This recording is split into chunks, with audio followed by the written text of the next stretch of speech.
Olá pessoal, bem-vindos ao Preveste UEA. Sou o professor Flávio Soares de Física, sou homem de 51 anos, sou pardo, cabelos pretos, estatura mediana. Estou trajando calça jeans e camisa preta. Nossa sala de aula é um ambiente de estúdio e estou ao lado de uma tela interativa que utilizarei para fazer as anotações. Vamos à nossa aula. Hoje iremos abordar nessa revisão um assunto muito importante para vocês que vão fazer prova da UEA.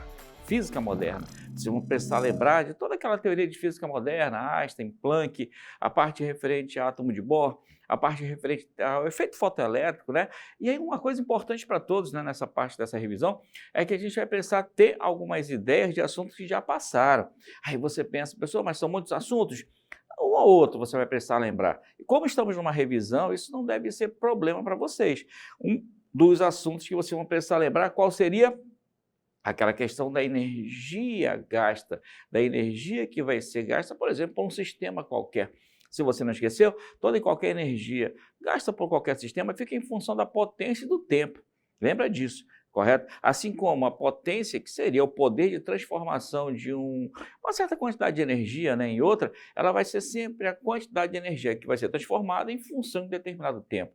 Ou seja, a gente começa a lembrar aí de relações que você viu lá na parte de eletricidade, lá na parte de energia, agora na física moderna. Aí você pensa, mas está tudo interligado? Está tudo interligado. O problema é que agora na física moderna, a gente vai pegar coisas que, né, são conotações diferenciadas, tá certo? Você vai ter que pegar umas situações diferenciadas e aplicar o que você já viu. Isso é importante não esquecer. Tudo bem? Aqui precisamos lembrar a parte referente ao fóton, lembra? Fóton é a partícula formadora da luz. Lembra isso? O fóton é emitido em função, claro, de uma radiação que incide sobre uma superfície. Lembra disso? É importante lembrar. Quando você tem, por exemplo, luz emitida numa lâmpada fluorescente, você tem fótons emitidos mediante a vibração de elétron. Isso é importante não esquecer. Excitação do elétron, o elétron ganha energia, salta de uma camada para outra e quando ele volta à camada original, ele libera uma energia e essa energia, que é uma fagulha de luz, corresponde especificamente ao fóton. Esse fóton é responsável, na junção de todos eles, pela luz que você consegue, que você tem no ambiente para iluminar. Outra coisa importante nessa questão do fóton é o efeito fotoelétrico, que já é a incidência de um fóton sobre uma superfície. Ok? Vamos às questões então. Certo?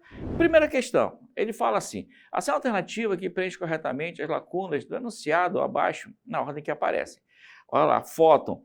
O fóton, manifestação da luz como partícula, também chamado de quanto de radiação eletromagnética, tem massa, pontinhos, pontinhos, e carga, pontinhos, pontinhos. Vamos lá. Letra A, igual a massa do elétron em nula. A letra B igual a massa do elétron em positiva, a letra C igual a zero em negativa, a letra D igual a zero em nula, letra E igual a massa do elétron em negativa. Preste atenção, ele quer que você observe aí algo relativo a quê? A massa do fóton e a carga do fóton. O que você vai ter que lembrar? Que nessa configuração, para nós, a massa do fóton vai ser igual a zero. Aí você pensa, professor, o fóton não tem massa? Pois é, o fóton não tem massa detectada, beleza? A carga dele é nula, a carga é zero, correto? A massa dele não foi detectada. Aí você pensa, pessoal, mas tem um efeito fotoelétrico, o fóton é tratado como onda e partícula. Sabemos disso, mas a gente não pode dizer que ele tem uma massa se não foi calculado, se não foi detectado ainda. Então o que você diz? Que a massa dele é igual a zero e a carga dele também vai ser igual a zero, vai ser nula. Correto isso? O fóton se comporta como onda e partícula dependendo da experiência que você está tratando. Isso é importante. Em experiências que envolvem efeito fotoelétrico, ele é tratado como partícula, mas em experiências de difração, ele é tratado como uma onda, lembra? Espalhamento da onda. Isso é importante não esquecer. Nessa nossa questão número 1, qual alternativa que eu marcaria? Nesse caso, a letra D. Lembra, a massa é igual a zero e a carga do fóton é nula. Lembra que o fóton tem energia. Correto? Como é que você calcula a energia do fóton? É só pegar o H de Planck e multiplicar pela frequência que ele possui.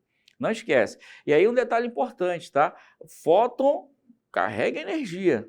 Lembra isso. O fóton tem energia. Se você pegar a frequência do fóton emitido, multiplicar pela constante de Planck, você vai ter a energia que o fóton transmite. É importante não esquecer isso, tudo bem? Próxima questão número 2. Ele fala assim, após a aula de física na escola do ensino médio, num dia em que a professora ministrou conteúdo de física moderna abordando modelos atômicos, Um grupo de alunos conversa e faz as seguintes afirmações. Olha as afirmações que eles estão fazendo, presta atenção em todas elas. A primeira, no seu modelo atômico, Bohr considera que cada elétron se movimenta numa órbita circular estável em torno do núcleo, não havendo assim emissão de radiação por parte do elétron. Presta atenção nisso. A 2. Ao criar o seu modelo atômico, Bohr utilizou a ideia de Planck, segundo o qual elétrons podem ser arrancados de certos metais pela incidência de um feixe de luz. Isso é importante prestar atenção também. A 3. Um átomo de hidrogênio o elétron se movimenta em órbitas circulares em torno do próton devido à ação de uma força centrípeta que se origina da interação gravitacional entre massas das partículas. Presta atenção, ele está falando no átomo de hidrogênio. Você tem um próton e um elétron. Que força é essa? Vamos já pensar nisso. A 4. Um átomo de hidrogênio, o módulo da força de atração eletrostática entre o próton do núcleo e o elétron girando ao redor é maior do que o módulo da força gravitacional entre as massas dessas partículas. Está correto apenas o que se afirma em letra A, 1 e 3, letra B, 2, 3 e 4, letra C, 2 e 4, letra D, 1 e 4, letra E, 1, 2 e 3. Bom, das alternativas, qual que eu marcaria como resposta? Letra D de dado. Apenas a 1 e a 4 são verdadeiras. Aí você pensa, pessoal, a 1 é verdadeira? É verdadeira. O modelo atômico de Bohr, tem que lembrar, ele consistia basicamente da movimentação do elétron em órbitas circulares. E importante não esquecer, o modelo atômico de Bohr é o mais simples de todos do que nós temos até agora. E um detalhe importante, o elétron apenas gira ao redor do núcleo. Professor, não vai ter nenhuma emissão de radiação? Não. Lá em radioatividade você aprendeu aquelas radiações alfa, beta e gama. Aqui não tem emissão de radiação. Aqui é apenas um modelo atômico no qual o elétron está girando ao redor do núcleo. Não esquece. Primeira é verdadeira. A 2 é falsa e a 3 é falsa. E aí um detalhe importante que você vai ter que lembrar. Quando você fala da emissão de elétrons em materiais metálicos, correto? Em função da incidência de luz, o que você tem? Você tem o efeito fotoelétrico, que foi proposto por quem inicialmente? Becquerel, depois Hertz, mas foi o Einstein que pegou e arrumou toda essa teoria. Lembra, o Einstein não ganhou o prêmio Nobel com teoria da relatividade, ele ganhou o prêmio Nobel com a explicação do efeito fotoelétrico. A 3 também é falsa, e aí um detalhe interessante, ele está falando da interação entre núcleo e elétron. Núcleo e elétron interagem com forças eletrostáticas. Aí você fala, pessoal, mas e a gravitacional? Lembra, a massa é muito pequena, a massa tanto do próton como do elétron é tão pequena, tão pequena, tão pequena que o efeito gravitacional é desprezado. Não esquece isso, a força de origem é elétrica, a atração, não esquece isso. E a 4 verdadeira em função do que eu acabei de falar para vocês. A força de atração é eletrostática, não esquece, é muito maior que a gravitacional, é muito maior que a gravitacional. Isso cada um de vocês tem que lembrar. Baseado nisso, qual a alternativa que eu marcaria para a questão? Letra D. Vejam que aí nós já estamos usando teorias de força gravitacional associada à força elétrica. Vejam que nós estamos trabalhando com modelos atômicos, onde as partículas giram ao redor da outra. Não esquece isso. Tudo bem? Vamos à próxima questão. Questão 3. Em uma residência foi instalado um detector para indicar a passagem de pessoas. Esse detector era composto por um emissor que emitia ondas eletromagnéticas de comprimento de onda igual a 21 micrômetros. Micro, lembra desse micro aí, 10 a menos 6. E de um receptor que recebia um sinal com potência igual a 0,2 miliwatts. Lembra desse mili, 10 a menos 3. Originado do emissor, quando não havia uma pessoa entre o emissor e o receptor. Determine o número de fótons que é percebido por segundo. Presta atenção, o tempo é 1 segundo. Pelo receptor. Aí ele fala, para você adotar, velocidade da luz, 3 vezes 10 elevado a 8, constante de Planck, 7 vezes 10 elevado a menos 34 joules vezes segundo. Qual a resposta? Letra A, 1 vezes 10 a menos 20. Letra B, 2 vezes 10 a menos 4. Letra C, 7 vezes 10 a menos 10. Letra D, 2 vezes 10 a menos 16. E letra E, 2 vezes 10 a 18. No caso, estamos tratando de número de fótons. Quando você fala em número, você não tem valores com potências negativas. Lembra? Todas as potências são positivas porque você tem números inteiros. Então, já elimino A e B. Qual que eu poderia marcar dessas todas? Nesse caso, letra D. Aí você pensa, mas como é que eu vou obter isso, professor? Aí vamos à resolução. Primeiro tem que pensar da seguinte forma, eu quero obter o número de fótons que estão passando. Para isso você lembra que todos esses fótons que passam têm energia. E como é que você calcula a energia de um fóton? Lembra? Seria, nesse caso, a multiplicação entre a constante de Planck e a frequência que ele possui. Aí você fica pensando, tá, professor, maravilha, legal, mas é só isso que eu vou ter que fazer? Não. Você vai ter que lembrar que todos esses fótons têm uma energia total. E essa energia total fica em função de quem? Da potência que ele possui e do tempo de passagem pelo detector.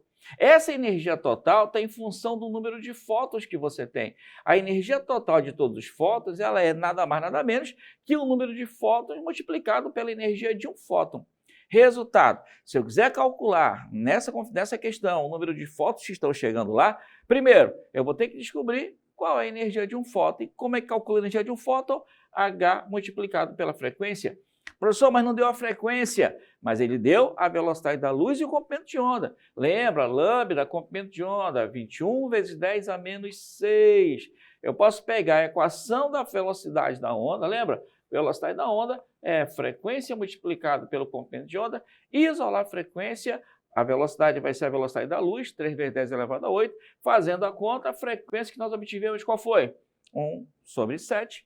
Vezes 10 elevado a 14 Hz. Com essa frequência, eu substituo na equação da energia do fóton, beleza? H vezes a frequência, calculo o que eu quero. Diga para mim, qual é a constante de Planck? 7 vezes 10 é menos 34. Qual é o valor da frequência calculada? 1 sobre 7. Já cancela 7 com 7, e o valor que sobra qual seria? A energia de um fóton, 10 elevado a menos 20. Feito isso, substitua na equação principal. Substituindo com a energia de um fóton, 10 a menos 20, a potência ele já deu, 0,2 vezes 10 a menos 3, e o tempo vale 1 segundo. Fazendo a conta, quantos fótons atinge por segundo?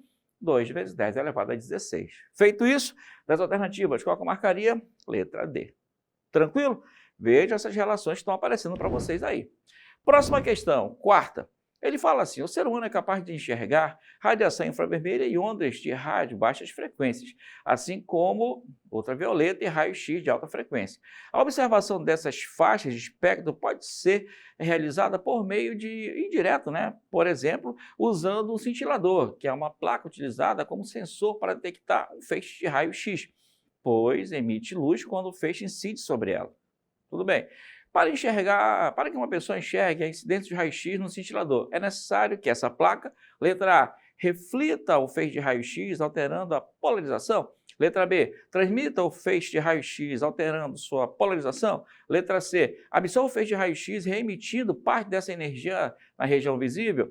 Letra D, absorva o feixe de raio-x remitindo parte de sua energia na região ultravioleta. E letra E, absorva o feixe de raio-x remitindo parte de sua energia na região do infravermelho. Lembra que você quer ver, se você quer ver, tem que estar associado basicamente à região do visível. E baseado nisso, qual alternativa que você tem? Letra C. Ele tem que absorver e emitir luz na radiação da frequência visível. Isso é importante que você não esqueça, tá certo? Sempre que você quer ver qualquer coisa, você quer ver o resultado de uma experiência, nesse caso usando o feixe de raios, é importante você lembrar que você só vai ver esse resultado se, ao incidir sobre a superfície, parte dessa energia for absorvida e uma parte for refletida, mas ela tem que ser refletida com frequência dentro do espectro de luz visível. Isso é importante não esquecer, tá certo? Se aparecer uma radiação emitida, uma frequência menor ou maior do que aquele que você consegue visualizar, você não vai conseguir enxergar nada, certo? Isso é importante para vocês, beleza? Na aula de hoje, o que nós vimos? Física moderna. Esse assunto é muito importante para o vestibular da UEA. Lembra que todo ano está vindo questão de física moderna para vocês. Lembra das radiações, de todos os efeitos de física moderna que nós temos. Fechou? Não esquece isso, é importante para vocês. Baixe o aplicativo do Preveste UEA e siga as redes sociais do Preveste UEA para não perder nenhuma novidade.